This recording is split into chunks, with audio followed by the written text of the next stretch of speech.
Buenas tardes, jóvenes. En esta oportunidad vamos a conversar acerca del tema 2 del módulo 2 de protozoarios tisulares y hemáticos transmitidos por vectores, que es Trypanosoma cruzi y enfermedad de Chagas. En principio, vamos a hablar de algunos aspectos del protozoario en relación a su morfología y vamos a recordar que tiene tres formas evolutivas como tripomastigote, epimastigote y amastigote, y que el tripomastigote sanguíneo es infectivo en transmisión de tipo vertical y transfusional. El tripomastigota metacíclico es infectivo en la transmisión vectorial y por alimentos, y el epimastigote es la forma de reproducción en el tubo digestivo del insecto vector y en medios de cultivo. El amastigote es la forma multiplicativa que está asociada a la patogenia y es infectiva en caso de trasplantes. Por otra parte, vamos a considerar los aspectos morfológicos para distinguir entre otros protozoarios que pertenecen al mismo género, pero que ocasionan enfermedades distintas en el humano y son transmitidos algunos por el mismo vector y otros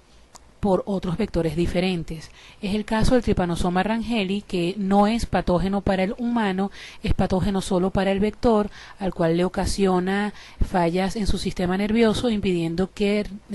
tenga un límite de saciedad en el momento de alimentarse. Incluso puede distenderse de tal manera ingiriendo alimento que puede reventar, y no se ha demostrado patogenicidad para el vertebrado o para el humano. Desde el punto de vista de cómo se desenvuelve en el insecto vector predilecto para su desarrollo es el Rhodnus prolixus, y tiene una evolución hacia la parte anterior. El protozoario, una vez que es ingerido, evoluciona un poco en el tubo digestivo, luego sale a través de las paredes del tubo digestivo y se dirige por la hemolinfa hacia las partes anteriores del tubo digestivo del insecto vector, específicamente hacia la zona de las glándulas salivares, donde se transforma en forma tripomastigota y es inoculado o es transmitido por vía inoculativa. Por otra parte, desde el punto de vista morfológico, presenta diferencias en cuanto al tamaño con respecto a Trypanosoma cruzi y a la disposición y tamaño del cinetoplasto. En las dimensiones es de aproximadamente unos 30 micrómetros de longitud, tiene un flagelo anterior muy largo y tiene un cinetoplasto que es posterior pero subterminal. En el caso de Trypanosoma cruzi tiene unas dimensiones de 20 a 25 micrómetros, tiene un cinetoplasto terminal grueso y en relación a cómo se desarrolla en el insecto vector, el Trypanosoma cruzi se desarrolla en la parte posterior del intestino del insecto y es emitido al medio externo a través de las deyecciones del insecto, o la materia fecal o la orina. Y recordemos que la transformación o metaciclogénesis se lleva a cabo en la ampolla rectal del insecto vector. Por el otro lado, hay otros tripanosomas que son transmitidos por otros insectos como las moscas del género Glossina, y en este caso vamos a mencionar a los tripanosomas subgénero Brucei, que puede ser especie gambiense o rhodesiense, que tienen en particular que se pueden encontrar en la sangre, pero que no se reproducen en los tejidos como mastigotes, sino como forma tripomastigotas en el medio sanguíneo, y tienen la característica de que sus dimensiones pueden estar entre 15 a 45 micrómetros de longitud, son un poco más grandes que los anteriores. Y en relación a su cinetoplasto es puntiforme y subterminal, elemento característico de o diferencial de las otras especies que eventualmente se pueden encontrar en el humano. En relación con la enfermedad que producen la enfermedad conocida como tripanosomiasis africana o enfermedad del sueño, y dependiendo de la especie que sea el agente etiológico, esta enfermedad puede ser más o menos letal. En el caso de que se trate de la especie Trypanosoma rhodesiense, tiene consecuencias más letales para el humano. La patología conocida como enfermedad del sueño está sustentada en que los protozoarios, en el proceso de reproducción a nivel sanguíneo, tienen un alto consumo. Otros aspectos de la enfermedad de Chagas como tal, podríamos empezar diciendo que la enfermedad de Chagas fue descrita y descubierta por Carlos Chagas en el año 1909 y que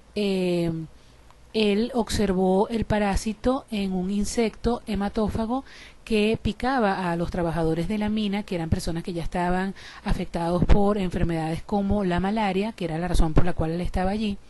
y él observó unas formas evolutivas a las que denominó Schizotrypanum. Luego observó también esta forma evolutiva en la sangre de algunos de los pacientes, y él junto con otros investigadores de la zona pues describieron el ciclo evolutivo del parásito y describieron algunas características clínicas de la enfermedad. En Venezuela, en el año 1919, el doctor Enrique Tejera describe por primera vez el insecto que es transmisor en el país, que es el Rhodnus prolixus, y hace el hallazgo del protozoario en las deyecciones del insecto, además de encontrarlo también en algunos pacientes que tenían las características clínicas de la enfermedad.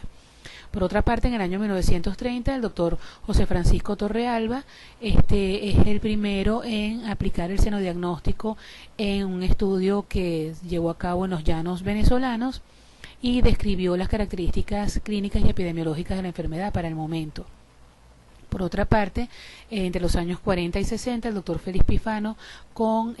ayuda del doctor Alberto Meikel en el Instituto de Medicina Tropical, hicieron un avance importante en relación a la forma de diagnosticar la enfermedad, ya que pudieron implementar el diagnóstico inmunoserológico o serológico debido a que elaboraron un antígeno de Trypanosoma cruzi para poder hacer una evaluación de la transmisión en áreas rurales, lo cual tuvo un gran impacto en el conocimiento de la epidemiología del país. En relación al ciclo de vida, en el triatomino, podríamos empezar hablando en relación a lo que ocurre en el triatomino como parte del inicio. El triatomino, una vez que por sus hábitos de ser un insecto hematófago, se aproxima al vertebrado, en este caso al humano, para alimentarse, una vez que se ha alimentado en forma refleja, emite sus deyecciones a través de la orina o las heces en un acto reflejo inmediato. Si está infectado, de esa manera, en ese líquido, él va a dejar las formas tripomastigotas metacíclicas, que ya sea porque el individuo se mueve, se rasca, etcétera,